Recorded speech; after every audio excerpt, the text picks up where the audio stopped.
अपनी प्रिया को देखा। तो क्रम से देखेंगे अन्वय के साथ। कनक वलयः भ्रंश रिक्त प्रकोष्ठः, स्वर्ण कंगन के गिरने से सुनी हुई कलाई वाले, अबला विप्रयुक्त पत्नी से अलग होने वाले सहकामी उस कामी यक्ष ने, तस्मिन अद्रौ उस पर्वत पर, अद्रि, अद्रि का सप्तमी का एक वचन है, अद्रि अर्थात पर्वत, और आधार में सप्तमी का प्रयोग होता है, तो अद्रौ उस पर्वत पर, तस्मिन अद्रौ उस पर्वत पर, तस्मिन में भी सप्तमी विभक्ति है, तस्मिन अद्रौ उस पर्वत पर, कतिचित मासान कुछ महीनों को, नीत्वा बिता करके, और आषाढ़स्य प्रथम दिवसे आषाढ़ मास के प्रथम दिवस पर, आश्लिष्ट सानूम शिखर का आलिंगन करने वाले, पर्वत शिखर का आलिंगन करने वाले, वप्र क्रीड़ा परिणत गज प्रेक्षणीयम, हाथी की तरह मिट्टी में क्रीड़ा करते हुए दिखाई देने वाले, अर्थात इस प्रकार के लगने वाले, मेघम बादल को, ददर्श देखा। तो दृश्य धातु है, लिट लकार प्रथम पुरुष एक वचन है, ददर्श उन्होंने देखा।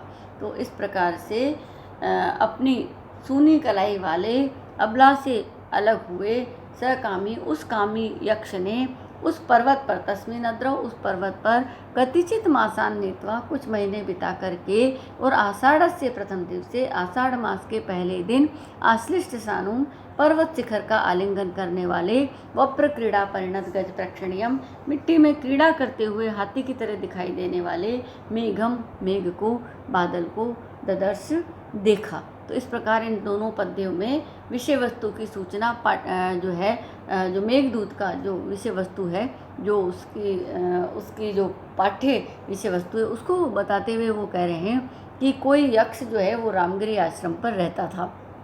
क्यों रहता था? क्योंकि उसको 1 वर्ष का शाप मिला था। क्यों मिला था?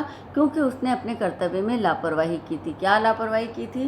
क्योंकि जो पुष्प उसको ला करके देने थे वो उसने समय से और जिस तरीके से लाने चाहिए थे उस प्रकार से वो नहीं लेकर के आया था। तो उसको रामगिरी आश्रम पर अब 1 वर्ष तक अपनी पत्नी से अलग रहना है दंड स्वरूप, और क्योंकि वो पत्नी के प्रेम के कारण की थी, इसलिए 1 वर्ष तक अपनी पत्नी से अलग रहना उसके लिए बहुत भारी, बहुत बड़ा दंड है। तो कुछ महीने उसने उस पर्वत पर बिता लिए, और अब वर्षा ऋतु आ गई है। तो वर्षा ऋतु में जब विरह का वर्णन करते हैं, तो वर्षा ऋतु में अगर प्रेमी अपने प्रिय से अलग हो, तब वो वर्षा ऋतु उसके लिए असहनीय होती है। तो विरह भी असहनीय है, और विरह भी वर्षा ऋतु में तो वो और अधिक असहनीय है। तो इस तरीके से वर्षा ऋतु के प्रथम दिवस पर जब उसने बादल को देखा, तो स्वाभाविक है कि उसको अपनी प्रिया की याद आएगी, और स्वाभाविक है कि वो विरह से व्याकुल होगा। तो स्वाभाविक है कि वो अपनी बात को पहुंचाना चाहेगा।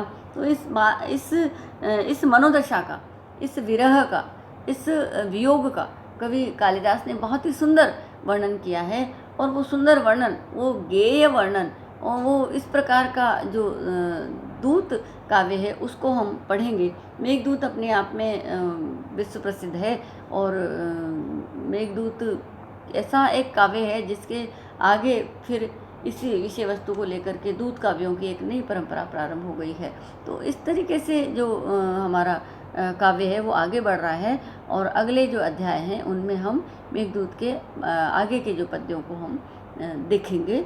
और आप लोगों को इस पद्य में जो 2 पद्य हमने पढ़े हैं उसमें अथवा मेघदूत से संबंधित, अथवा कालिदास से संबंधित, अथवा साहित्य की किसी विधा से संबंधित किसी भी प्रकार की कोई शंका हो, कोई जिज्ञासा हो, किसी समस्या का समाधान चाहते हो, तो आप मुझसे पूछ सकते हैं, बात कर सकते हैं, फ़ोन पर भी, ऑडियो में हम आपको समझा सकते हैं। आज का अध्याय यहीं समाप्त करते हैं। धन्यवाद।